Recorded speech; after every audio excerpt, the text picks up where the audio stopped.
Welcome back to the Mastering Runeterra podcast with Jay and Bay, the number one source for competitive Legends of Runeterra news and information. If you're looking for the best decks to play right now, be sure to check us out on Twitter at Master Runeterra or in our Discord. And if you want to take the next step in leveling up your game, check out our Runeterra team on Patreon, where we do weekly learning calls and one-on-one coaching. Now strap in and grab yourself some Boro snacks, because we are about to start Mastering Runeterra. Welcome back, everyone, to the Mastering Runeterra podcast with Jay and Bay. We got a great episode for you today. We're going to talk all about balanced metagames. Are we in one now? If so, how do you attack one? What's the difference between a balanced metagame and an unbalanced metagame? Before we get into that, though, I just want to give a shout out to our friends over at the Runeterra Radio podcast. If you are looking for more great Runeterra content, be sure to go check them out. This week, they were joined by LOR caster Jay Doza, where they talked about War Worlds and the implications of competitive Lab of Legends, if you can believe such a thing could exist. I'd play that. I'd play that too, actually. I'd play anything. This is like incredibly fun. It's super fun. I just like anything competitive also. That's true. But like, I don't play non-competitive formats on like anything. Like if I'm playing a game, I'm playing ranked. Yeah. But I played Lab of Legends because it's really, Me too. really fun. Me too.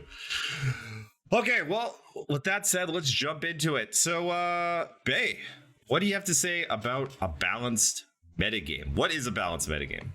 So a balanced metagame is when a lot of different decks are good. You don't have like one or two strategies that are vastly dominant. For example, maybe you have a TF Fizz deck that's really, really good. And then maybe you also have another deck. I don't know. Off the top of my head, let's say Zoe Aphelios, right? Just making up champion names. Maybe you have these two decks and they're way better than everything else you could be doing. That would be an unbalanced metagame.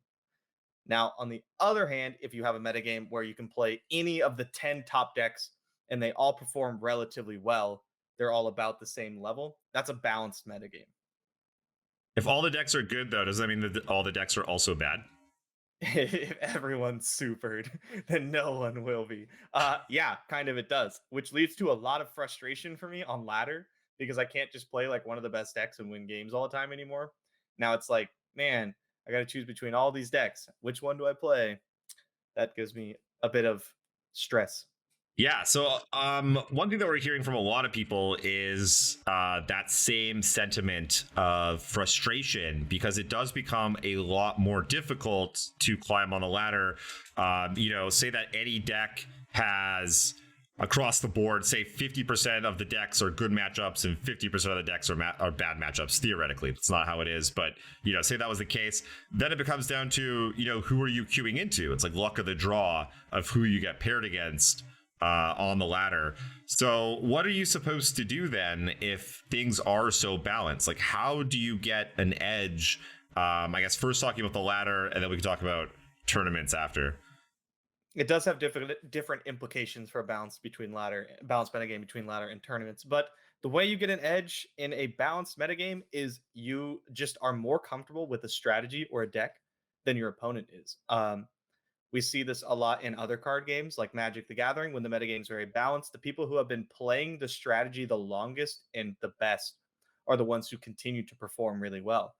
If you're jumping from deck to deck because they're all pretty good, then you're just not going to have that edge. You're going to lose those extra percentage points than someone like Kever, who plays, like maybe one or two strategies total. They're just going to be better prepared for all of the matchups that you bring because they know their deck inside and out. And so they also know how it lines up against all the decks that you could bring, where maybe you haven't played as many matches on this deck. So while you're comfortable with the deck, you don't know it as fully as someone with more experience. Yeah, for sure. And a lot of one mistake I see people making is just jumping from deck to deck to deck, trying to, trying to get a leg up that way, and then not necessarily knowing, the new deck as well. Because like every single deck in Runeterra is very nuanced. Every single deck has a lot to understand, a lot of depth to it.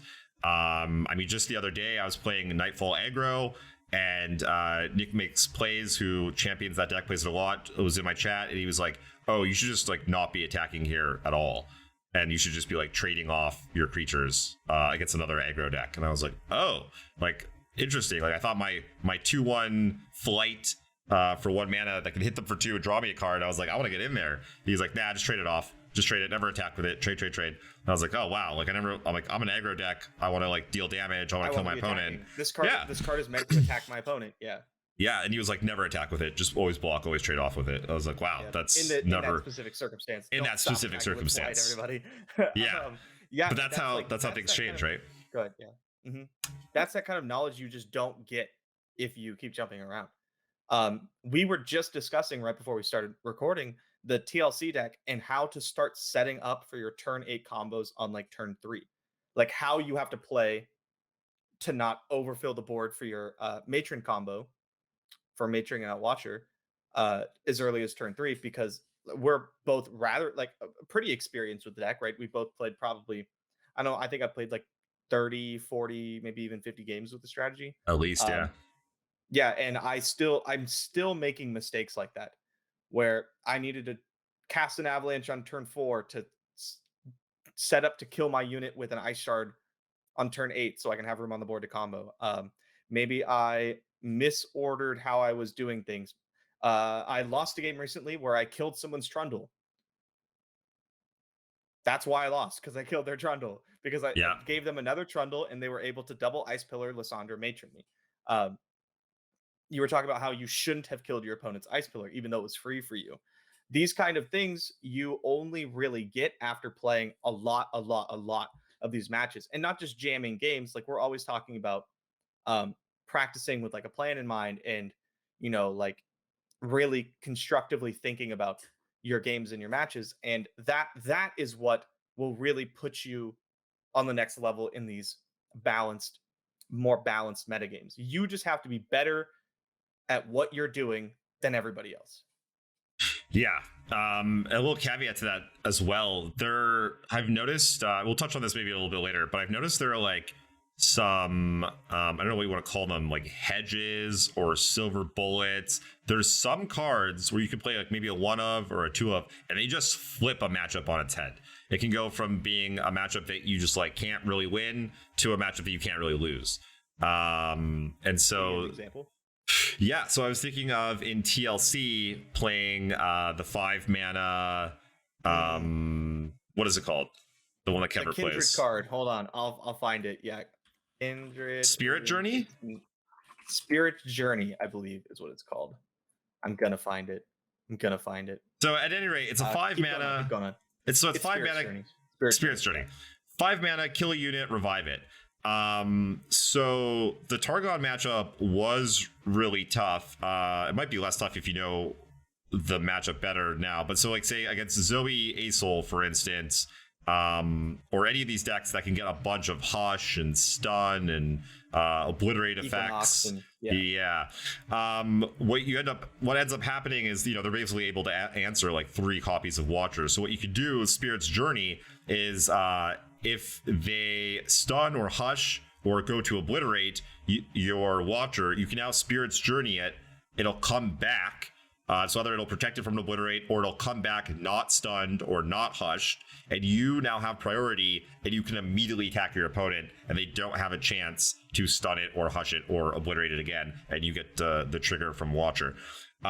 So it went from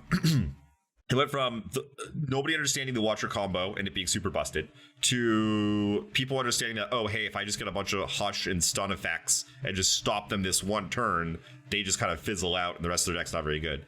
To TLC players realizing, hey, I can't just run face first in making 3 copies of Watcher and like especially playing the last copy out, because that's just game over. To them starting to do things like either hold the Watcher until they have more matrons and can copy it more times on future turns, or having a backup plan of having a better beatdown plan after the Watcher. Like, I'm going to make my opponent use a bunch of their resources stopping Watcher, and then I'm going to hit them with a really big Trundle or some other creatures to even... I'm going to play Spirit's Journey, and I'm just going to blank that strategy altogether. You know, they're going to sit there with their grip full of these cards, waiting for me to go for the Watcher. I'm just going to wait. I got lots of time. I'm going to find my Spirit's Journey and eventually just, you know, end them that way. And so that one card, you know, changes the dynamic completely. Now, the Targon player can't just sit back with a bunch of answers. They have to now try to get proactive, which totally changes the game completely, the matchup completely.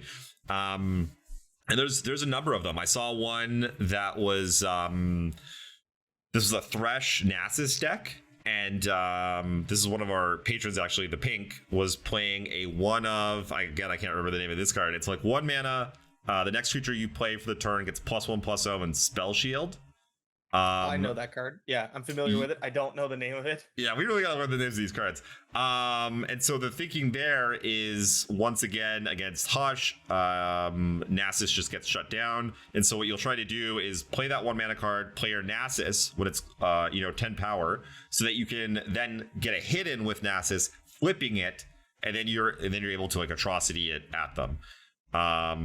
So there's like little things like that. There's little like we call it tech in Magic terms. Like you've teched out your deck for a certain matchup. Little things that can switch matchups from being, you know, maybe bad to good. I don't know about you, but I tend to highly value these tech cards in matchups that go long. Yeah, because you have a much higher chance of drawing the card. Like, I don't want to run one tech card of one Avalanche in a deck that doesn't want to run Avalanche to beat discard aggro, because I'm only, you know, the game's going till turn 6, maybe. I don't want, I don't give myself very many chances to see that card. I would much prefer something like the one of Spirit's Journey, because Targon matchups go a very long time. I'm going to see at least half my deck, right? Almost every single time we play this matchup. And so, yeah, the one of Spirit's Journey would kind of suck if I drew it against aggro, like, you know, the 1 of 4 times that I might do it. But there's such a higher chance of me seeing it in the matchup where it's incredibly impactful that's where I want these 1 of tech cards.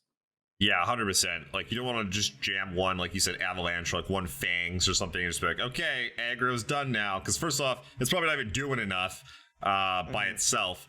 And secondly, you know, it's just kind of going to ruin your deck in non-aggro matchups. So yeah, you typically want it to be against, you know, decks that go late, like Targon. Both of those examples were against Targon, because you have a chance to see it. And also you'd prefer it if it's not, you know, hindering you or completely dead in other matchups.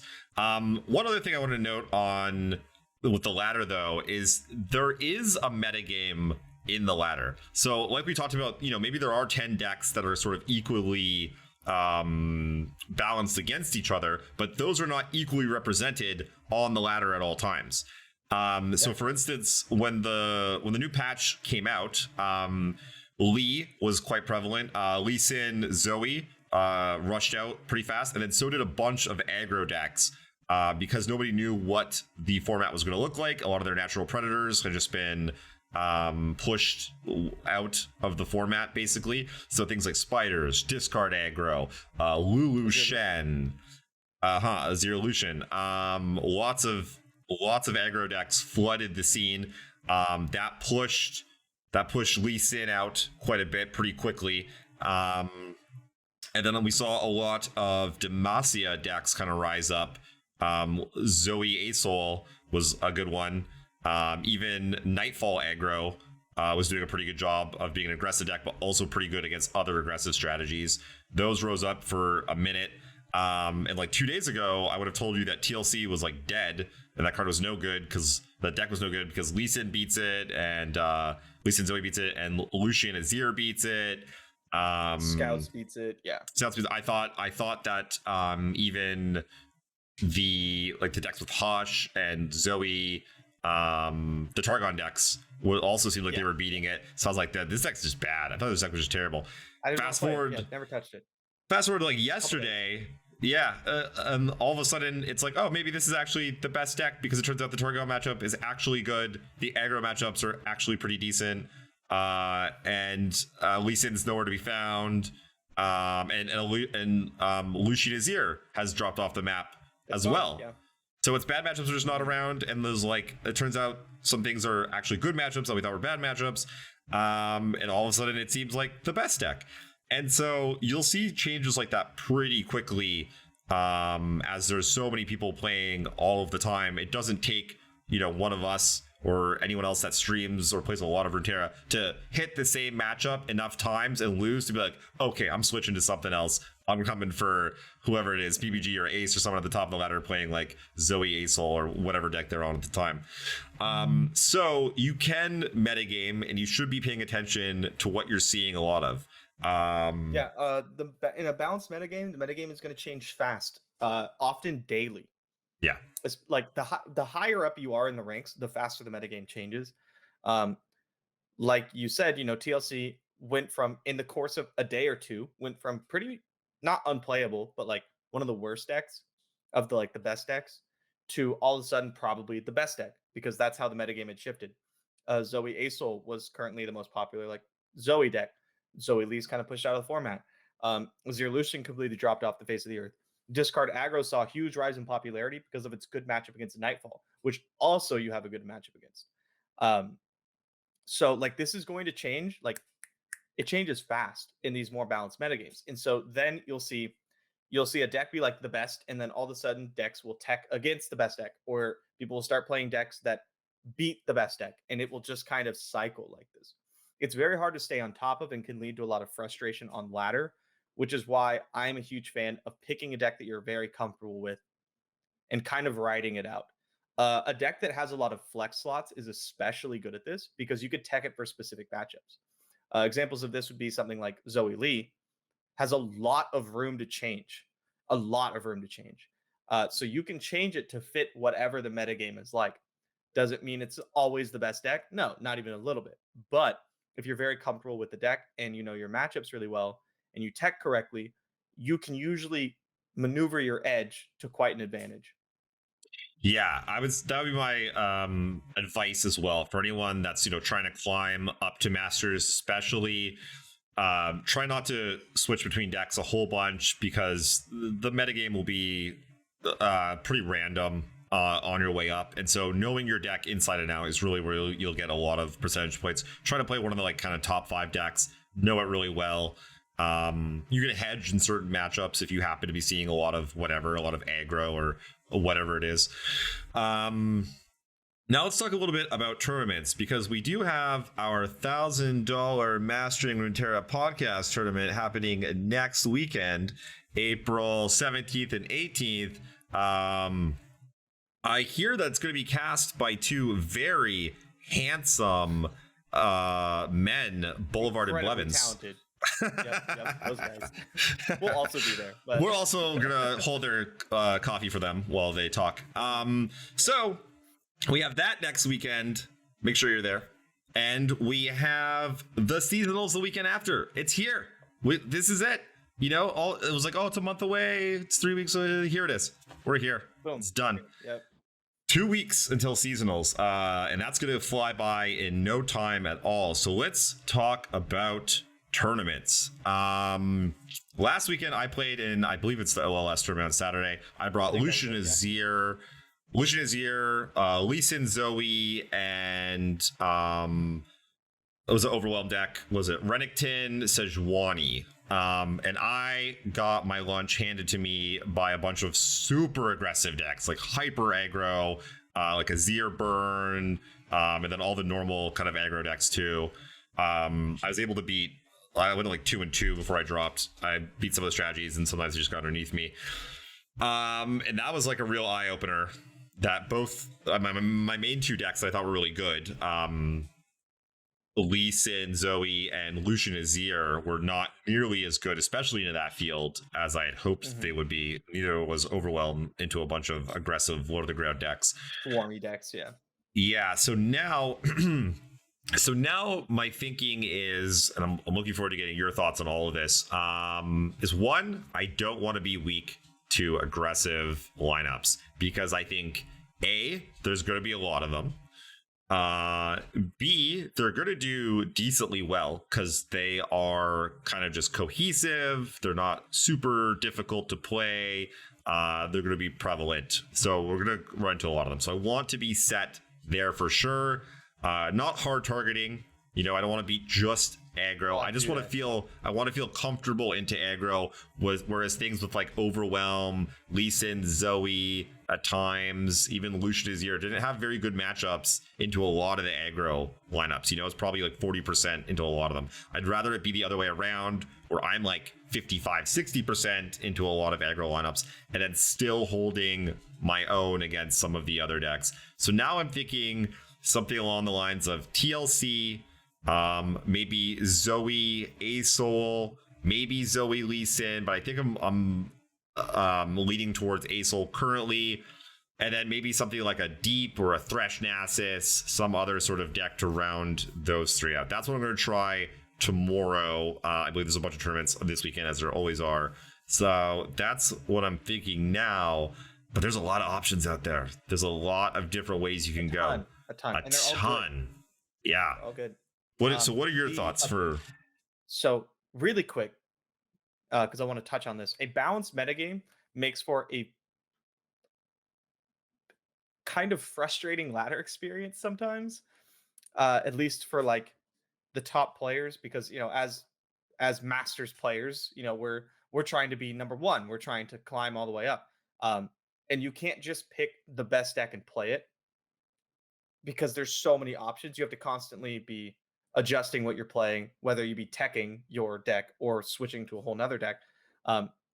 So that can be a little frustrating. I much prefer it to a metagame like we had last patch, though. Much prefer it. But tournament play is where balanced metagames shine. There's so much of an edge to be had on bringing the right lineup in a tournament field like this. But yeah, what I've been telling everybody is, they're like, hey, what should I bring for seasonals? What do you think I should bring for this tournament? And the first thing I say is bring what you can play, right? But the second thing and the first actual rule is you cannot bring a lineup that's weak to aggro. You don't have to smash aggro, but you cannot be weak to it. And like you said, I would really like to what we call soft target it. I think we went over this in a previous episode, where you're like kind of favored into it, but that's like not the whole point of your lineup, right? I'm not bringing like Matron, Lysandra, and then more Shadow Isle. Like I'm not running 3x Withering Wail in all three of my decks, right? That would be hard targeting. I don't want to do that. What I want to do is I want to have a lineup like you said, like Matron, Lysandra. I think Matron, Lysandra, Zoe Asol is like the starting point for most lineups right now. It leaves a lot of things open. Zoe Asol is like 50-50 against everything. I really enjoy that. Matron Lysandra crushes a lot of these aggro decks, and just if you're running like Nightfall discard Pirates, you just have to ban it. You have to. So I really like that, and it's just a strong deck right now. And then the third deck, I'm not sure where I want to go. I mean, we'll see. This might not even be what I run as my lineup. This is just a really good starting point, I think. Something with a lot of removal. Something maybe like Thresh Nasus or even possibly Draven Ezreal could be really good in this format. So we'll see. We'll see. But this is the time to start. This is the time to start really thinking about your lineup. You should be planning stuff. And if you're not planning your whole lineup, you should at least be going, okay, I want to bring this deck. What can I bring that complements it? Let's try it out on ladder. Didn't like how that one felt. What else can I bring? This is what you should start doing now, or you're going to run out of time in a week. Yeah. Another thing to touch on there is, first off, tournament experience and practicing for tournaments and laddering are totally different things for a number of reasons. Open decklist, closed decklist. The competency of your opponent on ladder, you don't really know. The ability to ban a deck makes a huge difference.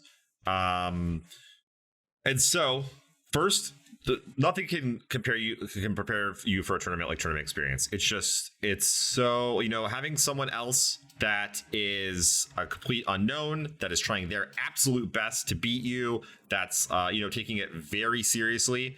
that's like a unique situation. The next best way to practice is scrimming, is like finding a friend or a teammate and being like, hey, let's, pick 3, ban 1, actually play against each other. And then the third is laddering. But if you're only laddering, I think you're definitely doing yourself a bit of a disservice. You should try and get some scrims in and try and play some tournaments. Not that it's bad practice, because it isn't. No, if it's all you got, I think you should definitely go for it. But yeah, also, but you can do better. Playing with open deck lists is drastically different than playing with closed deck lists. Drastically different. You now have like full information of what your opponent can have, and so you have to make, like, you go to make a play, and instead of going, man, like, I wonder if they have, how many of these they have or whatever, you have to go, okay, I'm looking at their list. I can make this play, but they have 2 of this card. They've already played 1, 3 of this card, 3 of this card, and no of these cards. What's the worst possible case? How do I play around this? Yada, yada. And so you have to like run yourself through the paces on like all of your plays. And that takes practice. That's not easy. That's a skill you have to develop. It's a lot easier on ladder to just be like, they probably run this, but let's find out, right? Whereas now in a tournament, you know exactly how many of these they run, exactly how many of these they run, and how many they've cast. So you got to start doing math.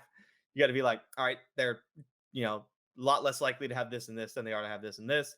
They haven't been representing this, but they may have one of this because they have one of these in their list. And like, you have to start factoring that into all your decisions. How bad is it if they have this card that I know they have in their deck?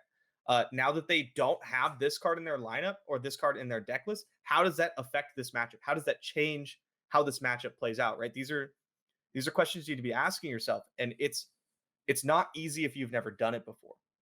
And so getting some tournament practice, maybe in the Mastering Runeterra podcast tournament, I don't know, that could be very beneficial. Yeah, we do scrims all the time in our Discord also, which is free to join. So if you guys want to come join an awesome community, definitely come join the Discord. Links below. Yeah, another thing is also like, you might have a card in your deck like Judgment or something, and you just keep getting people, you're like blowing them out. Yeah, attack with 5 guys. Boom. See it coming. Got them. And then you go to a tournament and they can see that you have a Judgment, and guess what? All of a sudden they're only attacking with 2 or 3 guys, or like they're playing around your card. You're not blowing them out. It's going to be a different experience for sure. Okay. Let's do some theorizing. So sure, this is theorizing. Yeah, so this is the other thing that you need to be doing is no one's standing still. When you're trying to predict a metagame, like you got people like us in like just a whole slew of other people that are like-minded, trying to figure out what the metagame is going to look like and try to get one step ahead. You don't want to always be looking, at what was good last week and try to do that now, because you're just always going to be up behind the curve.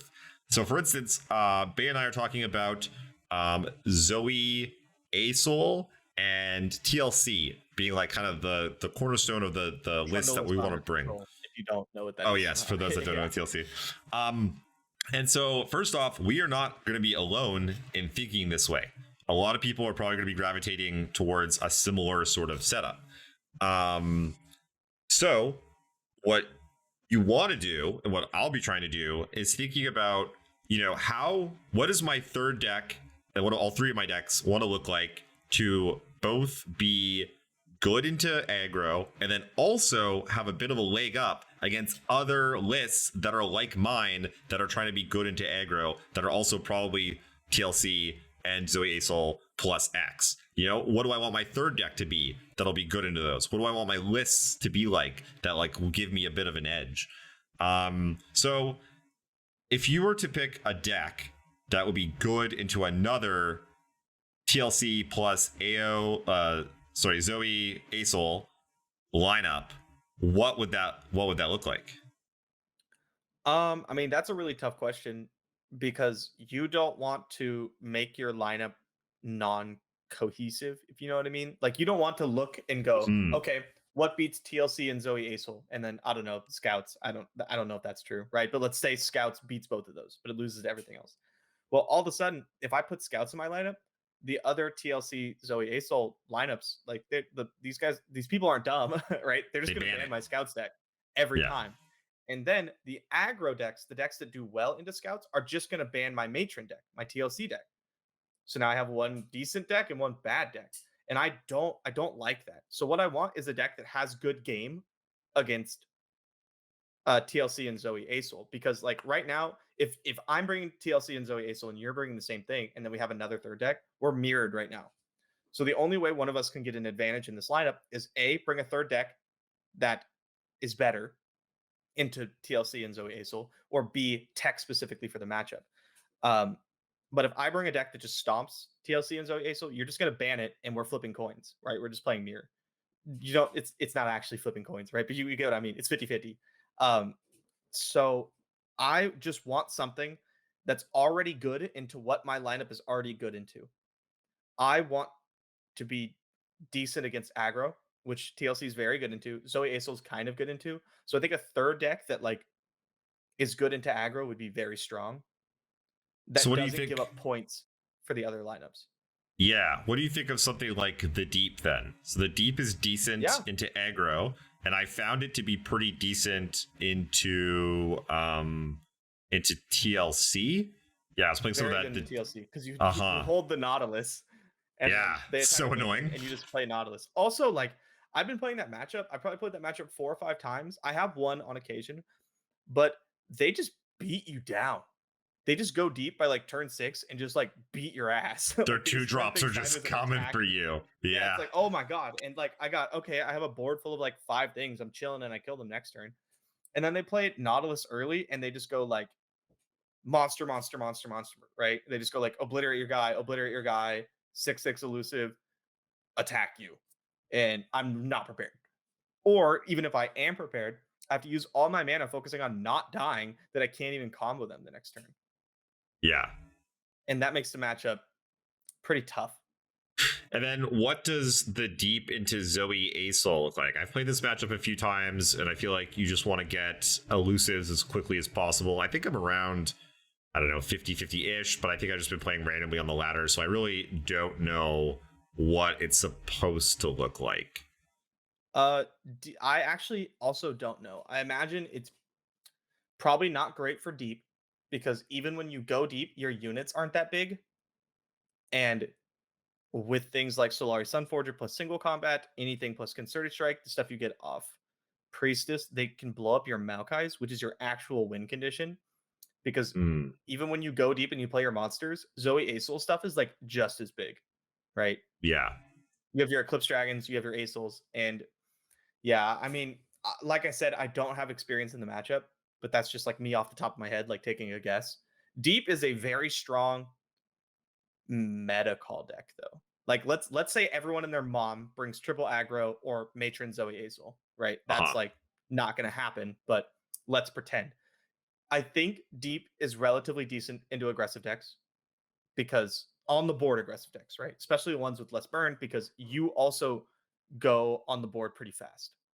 You have like Dredgers into Sea Scarab, into the Lifesteal guy, Maokai plus saplings. Like you're just going like 1, 2, 3, 4 very often. I think I don't play deep. I think. And let's just say that it's good against aggro, right? Let's just say. And so now you have 3 decks that are pretty good against aggro. Perfect. Their band's probably going to Lysandre Mage and you're still feeling okay. But in the Trundle Lys Zoe Aesol matchups, you can ban whatever the worst deck is for deep. Like you just ban like Zoe Aesol or I don't know, Trundle Lysandre or whatever. You just ban the worst deck for deep. And then you have 2 decks that are pretty favored into theirs. Trundle Lysandre is favored into Zoe Aesol, and Deep is favored into Trundle Lysandre. So you can engineer good matchups for yourself. And that would be the goal. Yeah. And so I mean that sounds pretty good to me. Like I think that's actually what I'll probably try and do tomorrow. I think I'll probably play I'll play some deep on stream tonight and just see how that goes. And I'll just throw that at the tournament tomorrow. So now the next step is looking into the future. So that lineup, what is a deep Zoe Aesol TLC lineup? What is that week into? If someone's like, man, everyone starts bringing that and that's the new Crusher. Now, how do you get a leg up on that? Because that's now how you get ahead of the curve. Knowing when to make that jump is the tricky part. But what would that look like? I would imagine some Lee Sin Zoe might get in there. Definitely Zoe Lee. Yeah, definitely Zoe Lee, which is getting banned. So then you have to have 2 other decks that are good into that lineup. And I think you'd be really good to have like a Zerlution and Scouts or something like Interesting. that. Right. Because you're punishing the decks that punish aggro. That's like your plan. So you're with that lineup, you're building your decks to beat the people who came to beat aggro. You're beating them, right? Mhm. That's your plan. However, you are very soft to aggro yourself. Um, Yeah. and when people bring aggro, they usually don't bring discard aggro into mid-range decks. They usually bring triple aggro. So you can't. Yeah, most people would do that, Jason. The majority of We players don't would do talk that. about seasonals. We had a rule in the Um, podcast. and so if they bring triple aggro and I run into it, I'm just soft, right? I ban one and lose to the other two. So you have to be careful with matchups like that. You don't want to target too hard, but maybe a lineup that's like pretty good into it. Maybe 2 decks that are good into like that kind of lineup that we discussed, and then also not very soft to aggro would be ideal. Not exactly not sure how you would find that, but that would be like the goal. Yeah. So I think the problem then becomes that, or I don't know if it's a problem, but like looking ahead to say our $1,000 tournament this weekend and seasonals especially, I don't think you're ever getting to a point where enough people aren't bringing aggro. Like imagine No, seasonals never. was literally tomorrow. I mean, the format's going to rotate a little bit more still. Let's just say whatever seasonals in a week, 2 weeks, 2 weeks. I'm confusing myself already. 2 weeks away. There's what percentage do you think is going to be aggro? I think it's going to be like a triple aggro lineup. I guess I would guess that it's going to be around 30 to 40%. That'd be my guess. Yeah. I mean, triple aggro, it doesn't have to be like balls to the wall aggro. It could be like um, Nightfall, Overwhelm, and discard aggro or something, right? That's still like a triple aggro lineup. Yeah, That's still an aggressive lineup. Scouts, Ash. Nightfall, Ash, LeBlanc. That's an aggressive lineup. I expect 30 to 50%. I expect a lot. I expect that to be the majority of lineups. And if we had seasonals tomorrow, a lot of the other lineups would include Matron Zoe Aesol. I think that's a good place to start. Now, again, this metagame is different than it was 3-4 days ago. Um, but that I think in your head is a good place to start crafting your lineup. Now, we will see after our tournament, we will have a lot of data on what people are going to be bringing, and then we can use that information to extrapolate what people will be bringing for seasonals. Maybe possibly where the meta is going to shift in the week from that, and then you can build your lineup based on that information. But for now, I think this is a good thing to have in mind when crafting your own lineup. Yeah, so we're gonna have our $1,000 tournament next weekend. Last plug, I promise. But and now, say you look at the top whatever 4 players and what their lineups are. Do you, if you're giving advice to someone, would you be like, hey, yeah, pick one of those top 4 because they did really freaking well, or are you like, oh, hey, let's tech out and try to beat those top 4 because that's what everyone else is gonna bring? Um, I mean, it depends on what kind of lineups they are.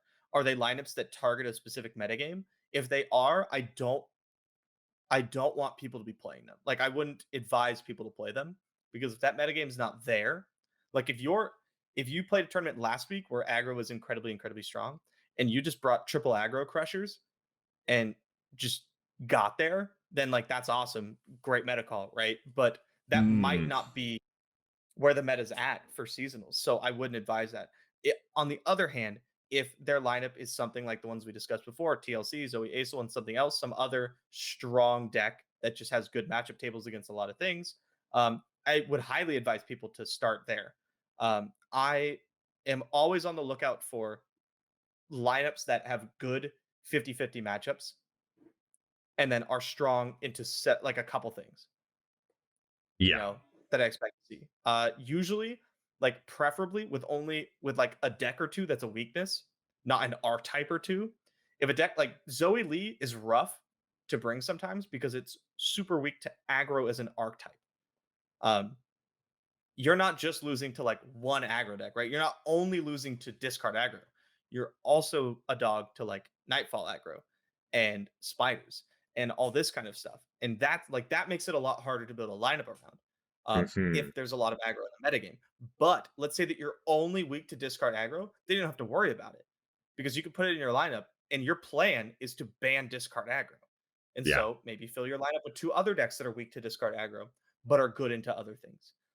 So yeah, I like decks that have good matchup tables more or less across the board, not the ones that try to take advantage of a specific metagame. Yeah, I'm right there with you. Especially, there's going to be 1,000 players at seasonals, and it doesn't matter how good a deck is. Do we know how many people brought TF Fizz to the last seasonals in the open No, portion? but it's less than you expect. Yeah, it's a deck that was literally what we call like tier 0, like just like had almost no bad matchups, was insane, and I bet you no more than 60% of people brought it. I bet that's even I think it's high. lower. I think it's 40, maybe 30. Yeah. Like yeah, I mean top 32 is obviously a different story, but do not think that the opens of seasonals will be people playing meta stuff. It will be, right? People will be doing that. But oh my god, you're gonna see decks you've never even seen before. Didn't even know existed. Didn't even know existed. People bring whatever they want, and that's awesome. Um, but that's why I prefer the 50-50 decks that are just not necessarily 50-50 decks, right? But decks that are just strong into just about anything my opponent could be doing. Because my opponent's gonna be doing a lot of random stuff in the open portion of seasonals. So I need to be prepared to deal with that. If my decks are only good at crushing aggro and four of my opponents don't bring aggro, well, now I'm screwed, right? Yeah. Let's say TLC and Zoe Asol are the best decks in the format. Maybe out of my 9 opponents, 3 people bring them. Maybe, right? Like it could be more, could be less, but I think that's like on average what it would be. Maybe even less than that. So I can't bring a deck that only beats that. The field's too big. I need to have decks that have game against everything because that's what I'm going to be seeing.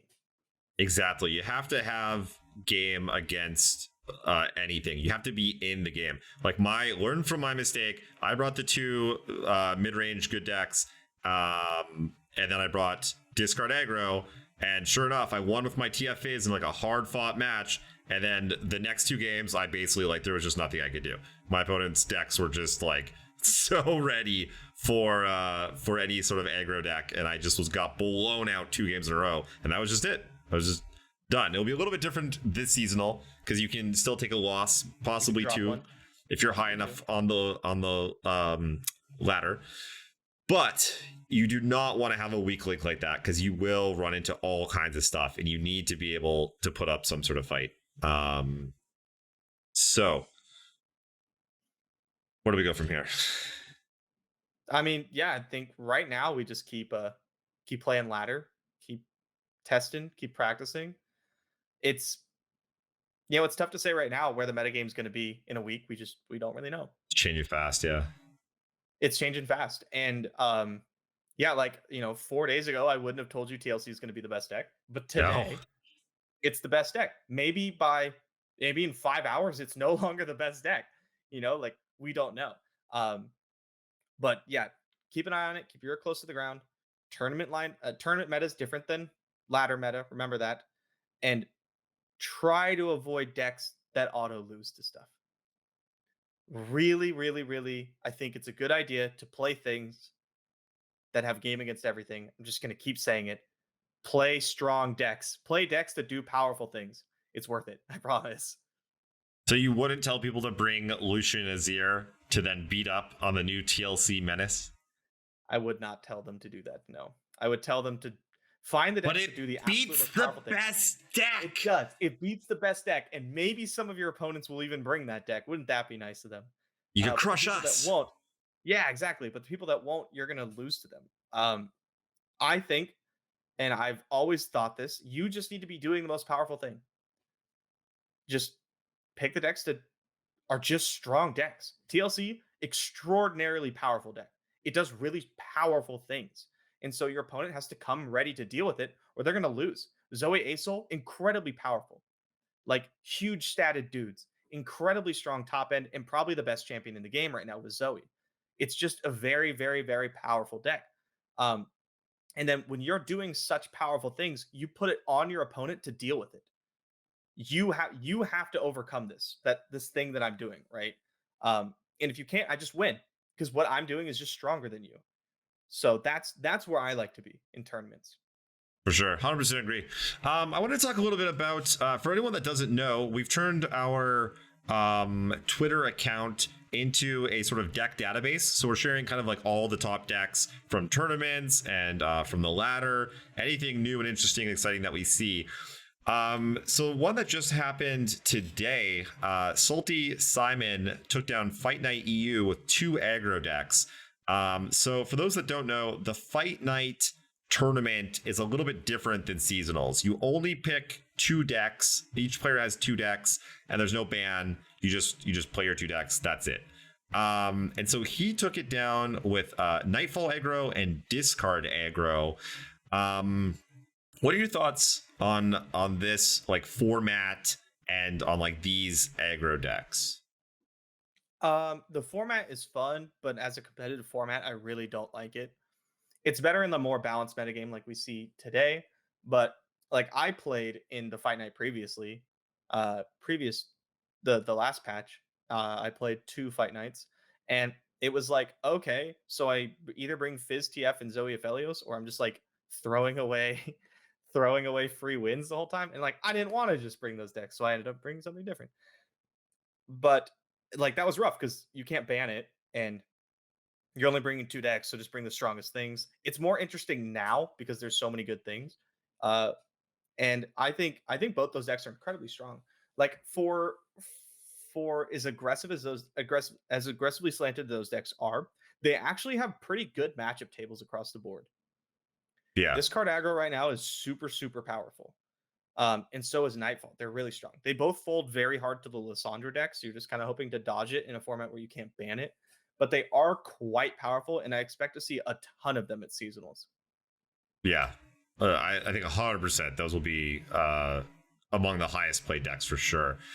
Okay, so going on to a more specific like seasonals lineup, we got Trickster Sori that won the Runeterra Brazil Open Invitational with an interesting lineup here. I want to get your thoughts on this first deck. It's Zoe Diana, which we've seen, quite a bit in the past patch. Friend of the podcast, What Am I, was a big proponent of this deck. That was his baby. So what are your thoughts on Zoe Diana now when you could be playing things like Zoe Asol or Zoe Lee Sin? Why choose Zoe Diana over those? It's flexible. We've seen time and time again that the Targon Invoke decks, because that's what this deck is. This is the Targon Invoke Atrocities up top deck, I'm assuming. Yeah. This deck is incredibly flexible, and it's very, very, very strong. This is the example of what I was talking about earlier. Do powerful things. All your cards are 2-for-1s, and then you just invoke a gigantic celestial, hit once with it, and throw it at your opponent's face, and the game's over. Like that is an incredibly, incredibly powerful line of play that's really hard to deal with. The Targon gives you a ton of answers to Matron.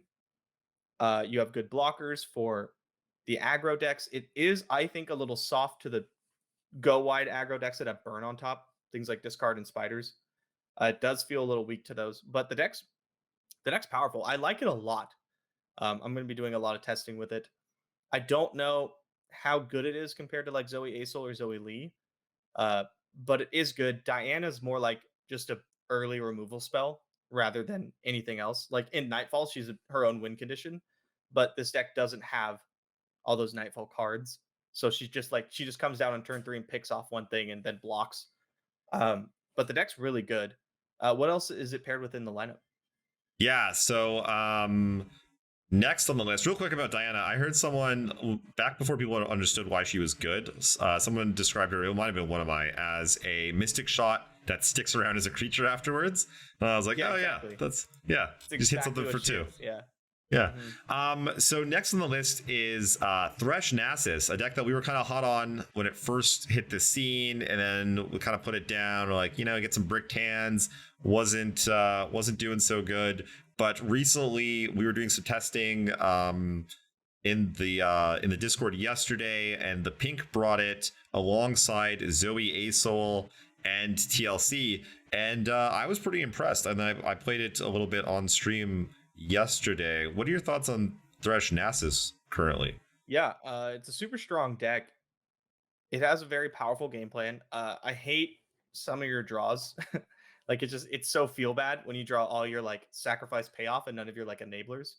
You whiff on your curse keepers and your dune keepers and stuff like that. Um, but the deck's good and it has pretty good matchups into just about everything. It seems quite strong against aggro. The lists now are becoming more tuned. We're seeing things added like Bakai Sandspinner. I think that's the card, the 4-mana 5/3. Gives something vulnerable and -1/-0, which by the way is just so goddamn annoying. So good. So good. So good. Yeah, and these more refined lists are doing a lot better. I expect to see the deck continue to do well in tournaments. I think it's a strong deck, and so far, what we're seeing from this lineup is what we've been preaching: strong decks that have good matchups into just about everything, that have a powerful game plan. I expect to see the lineup rounded out with something like TLC, possibly like Draven Ezreal, just something else that's like a strong pound for pound deck. Bam, bam, bam. We got a winner. That's true. Draven Ezreal is the third deck.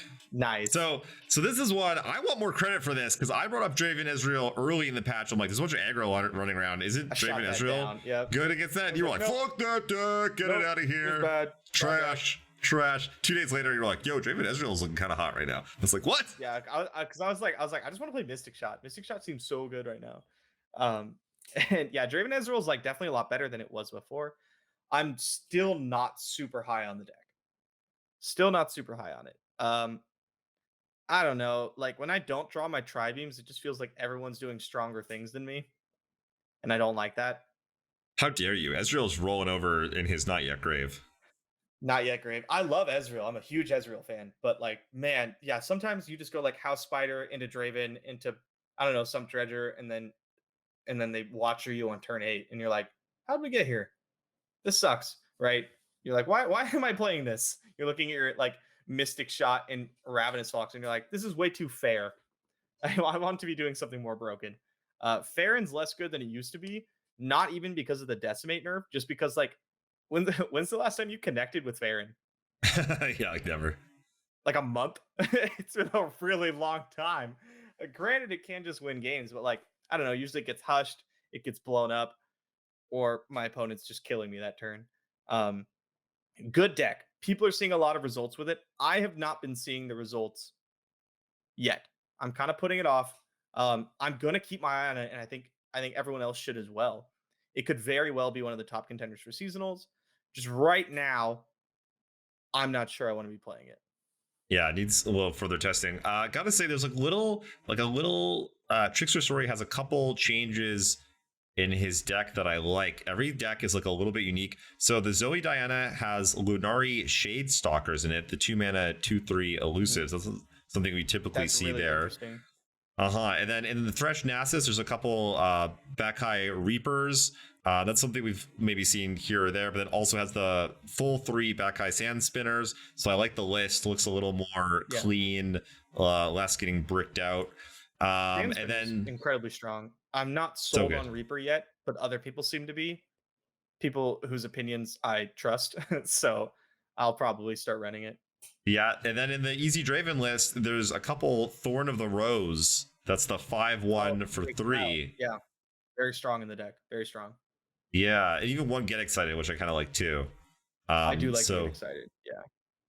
So some unique lists there, looking nice. Another deck that I wanted to touch on here is from Orthos War, from Daniel Stober. This is a Ezreal LeBlanc list. Have you seen these running around? With the Mimic? Yeah. Yeah, it's like the Ezreal Mimic combo deck. Yeah, so he got up to ninth on one of the ladders. I'm not sure which one this is. I don't think it's NA, but still Yeah, I a mean solid it's climb. pretty cool, pretty strong. You absolutely fold to Trundle Lysandra. That Oh, matchup really? is not winnable. Avalanche just destroys your entire deck. Yeah. Yeah, I played against it a couple times, and it was always just like, oh, okay, like Avalanche, Withering Whale, Vile Feast. All right, I win. Like, GG. Your Ezreal's not surviving, and neither is anything else. Like, you're not enabling reputation. Maybe you can. There's a card here. I actually don't know what this does. It's 0 mana. It's called Production Surge. Yeah, that's the card that makes like a random amount of turrets for the mana you cast. So if you cast 7 mana, you can get like the 1 7 mana turret. You can get Oh, um yeah. yeah, like a 4 and a 3, or like a 1 1 1 and a 4. It's a weird card, man. It's a really weird card. That's cool. I just realized this is actually a Legion Marauder version. Has the full 3 Legion Marauders and then 2 strengthened numbers. I think I lost to this deck recently, actually.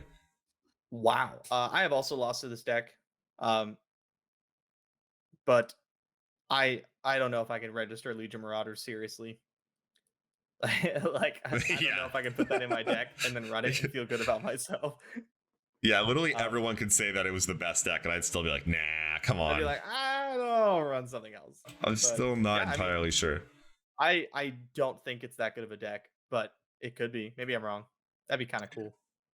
Yeah. Another one I wanted to touch on, we've talked about this before the podcast, is Soraka Kench at Donald Champy made it to Masters with Soraka Tom Kench, one of the old standard like tournament kind of what would you call this, like a tournament trump card. Like it's it was very good into like Lee Sin, Zoe. It would just take them right down. Shen.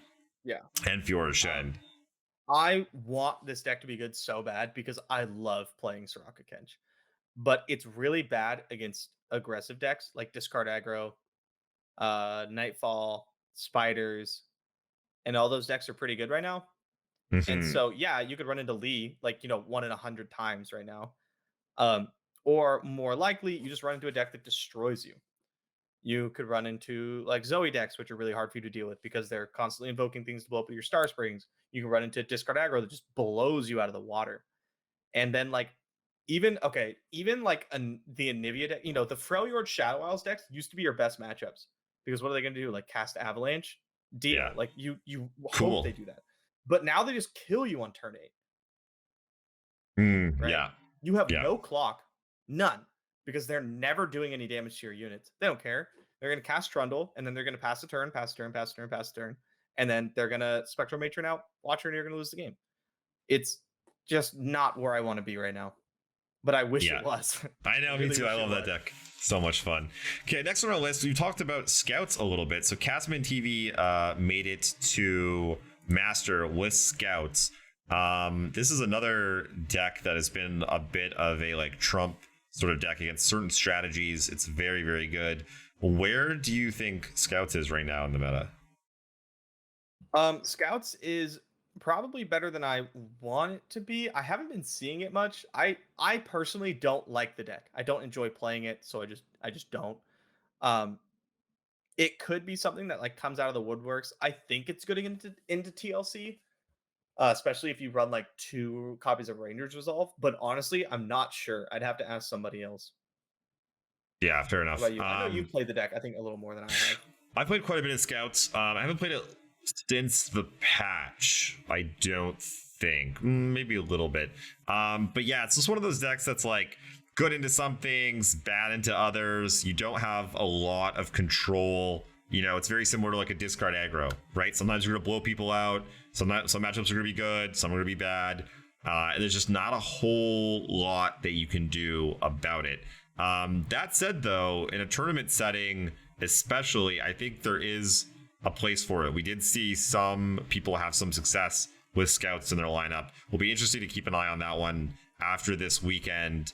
I think we're going to have maybe some other quicker casts that are like maybe not on Fridays, might be on Mondays. Might be something to look at when we look at the results from this weekend's tournaments and then also our tournament next weekend. Okay, the last deck that I want to get your thoughts on, because I know you were a little hot on it post-patch, or at least not as down on it as other people, is EF Fizz.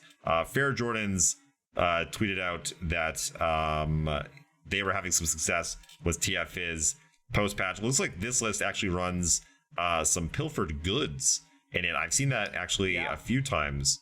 What are your thoughts on that deck? Because I haven't really seen it on ladder at all. Yeah, I haven't seen it on ladder actually at all in the last few days. It was pretty popular right after the patch, and it was still steamrolling people left and right, but it kind of disappeared. I think because the other aggro decks got so popular, and now that you don't have like the extremely fast like burble kill, you're just a little less good into them. If we see like Zoe Asol really take over, then I expect TF Fizz to get even better. You are, however, just a huge dog to Trundle Lissandra. Oh, really? That matchup's like unwinnable right now because your Burble Fishes aren't enough of a threat to force the Trundle Lissandra player to use all their mana to stop them. Right. And they have 3 copies of Avalanche, 3 copies of Blighted Ravine, 3 copies of Withering Wail, and some amount of Ice Shards usually. It's just really hard for you to actually like kill your opponent. Usually when you win the game, it involves something like Ballistic Bot, copy Ballistic Bot, play second Ballistic Bot, and like that's how you win. You just ignite them twice every single turn. Yeah. So, okay. So imagine in a tournament sort of lineup. So I guess you're banning TLC. You're good into Zoe Asol. Are you good into some of these other decks we were talking about that might be a third inclusion there? Like maybe like the Deep or I don't know, Thresh Nasus. Tough to say, you know, because we haven't played it a lot post patch. I haven't been playing it. Yeah. Maybe like that's unfortunately the best answer I can give. I think Thresh Nasus is probably a fine matchup for you. They do come out the gate real fast though. Yeah. Their starts can be very fast, and that could give the deck a lot of trouble. Deep seems like a free win. They just can't interact with you really. You know, you have a bunch of elusive stuff they can't deal with, and then you can flip Twisted Fate like almost at will. So that seems like a really good matchup for you. I haven't played it. I have not played TF Fizz